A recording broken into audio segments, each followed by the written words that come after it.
I tell yous? First round knockout, there's levels.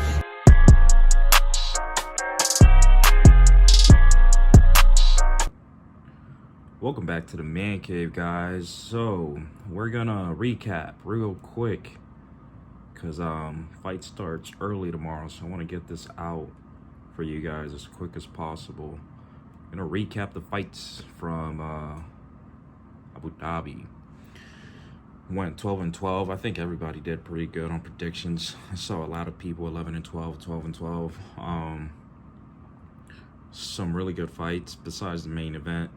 A lot of people kind of going against Ankalaev for kind of not finishing the fight early, but when you got a lightning in the bottle opportunity to where you could defeat the guy and possibly next fight could be a title fight or a title contention fight, and all you're doing is just running away and backing down. I don't know what the game plan was for Bogdan, but everything went pretty well. Besides that, I'll be putting up the predictions right up here. And let's start with the new card that we're going to be breaking down. So it's two cards. Last two cards we went 11-12, and then the last fight we cleaned out. So perfect card last fight.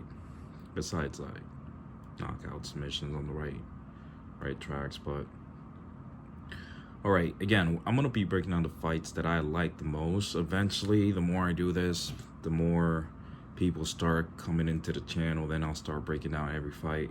But for now, we're going to go to the first fight that I really like. It is in the prelim. It's going to be Nina Milosevic.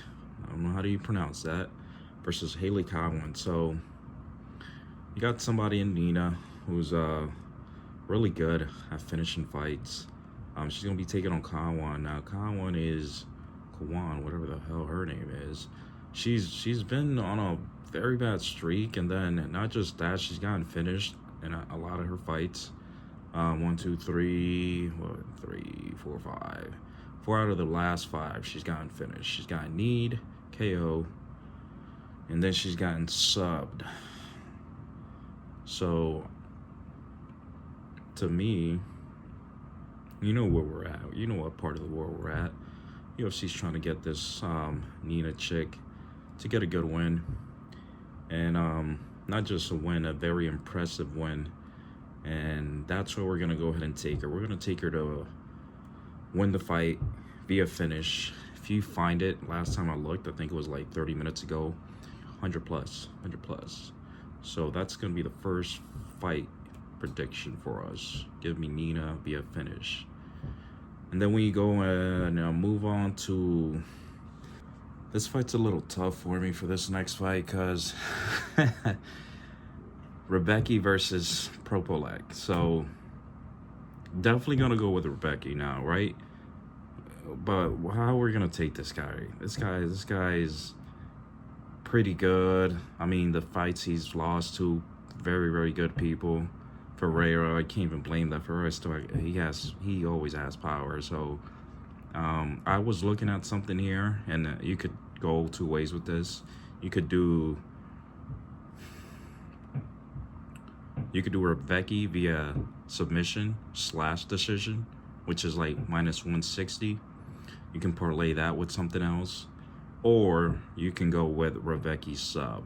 Now Rebecca has knockouts in his fights, so keep that in mind. But for Kyle, man, I don't think Rebecca's gonna want to stand so much with this guy, because even though, you know, he's set to lose this fight, he still has a puncher's chance, and Rebecca is very tough. I don't see this guy finishing Rebecca at all.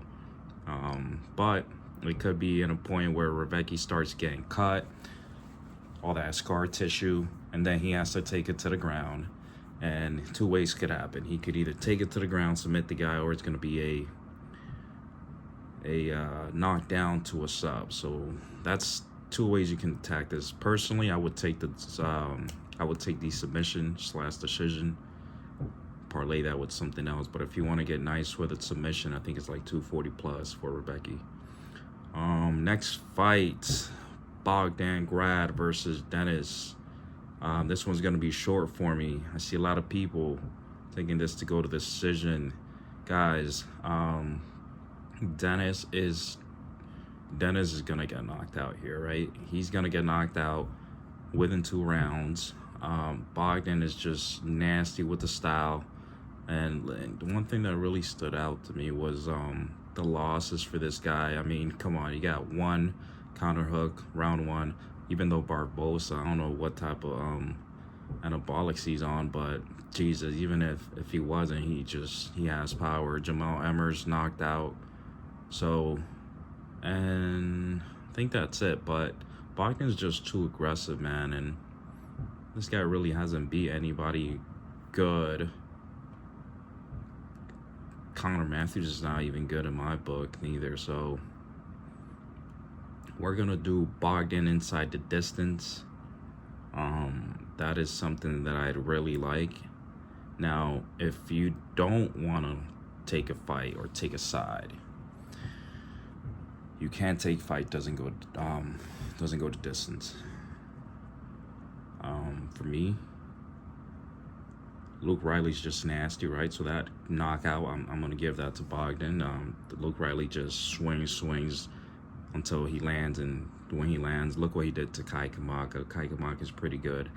In my eyes, he's pretty good. He got cut, went a Bellator, and, you know, made a name for himself, winning fights, and earned the spot back. And this guy Kai's never been KO besides that Luke Riley fight. So I'll give that to Bogdan. Then you got Tom Nolan. Tom Nolan knocked him out, but Tom Nolan is also one of those people that just has power. So I like Bogdan. I like Bogdan by now. Inside the distance. If you want to take it a little step further, you could take his knockout prop. I don't think this is really going to go to the ground or anything. If it does, just do the inside the distance for Bogdan. Next fight, Michael Oliveira versus Oban Elliott. Oban Elliott, one of those fighters that will be winning the fight until he gets caught and then just loses. He's still 28. He's young. Got choked out last fight, and he's been knocked out before twice. Michael Oliveira, though, the Cornell, salute. Give me his inside the distance prop. Give me Michael Oliveira to finish. And I think last time I saw, I think it was either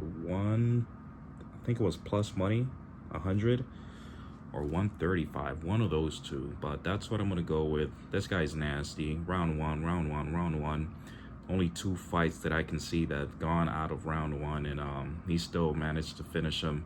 And then that Aldo Pereira, but this guy's not coming to play.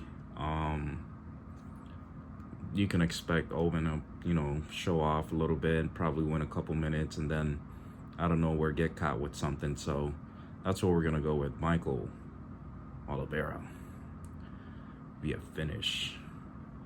What's another one? Ludovic Klein. I don't want to really break that down. I want to see how he comes back after the injury.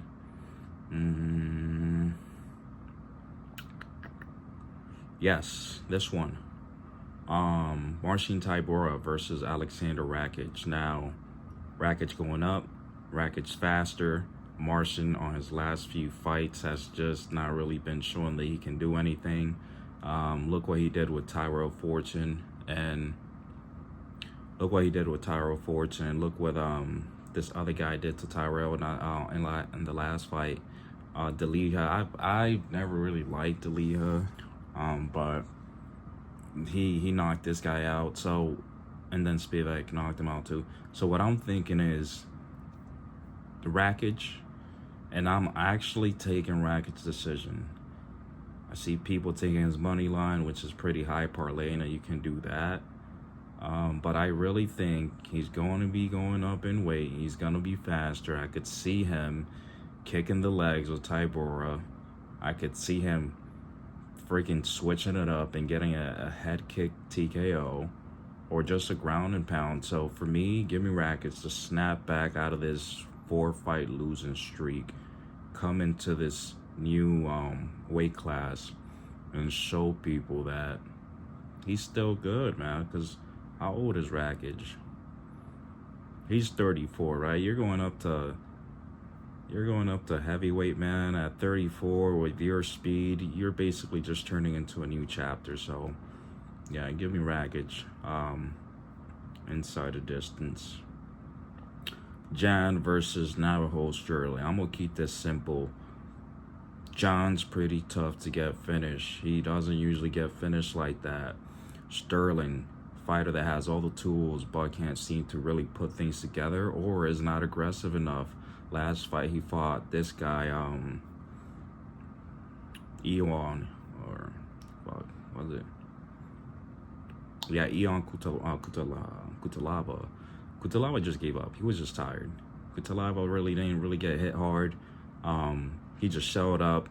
He was tired. And if you watch that fight, it was basically back and forth. Bruno Lopez, that's the only real finish that I can say he got in the UFC. But then after that, decision besides that Contender Series against the 6-1. So John's gonna, I wouldn't be shocked if John really won this fight, but I'm gonna go with Navajo Sterling. Money line, but if you want to go down to better odds, take him by decision. People here taking Sterling by finish. You're playing with fire. Jan's tough. Sterling just doesn't seem to. Maybe right now he has 2 fights that he's finished, but you can't even count the last one. So for me, Sterling via decision. If he gets the knockout, I'll be very shocked. But yeah, and then anything else really? I mean, I don't really know what else that I really have a high yeah.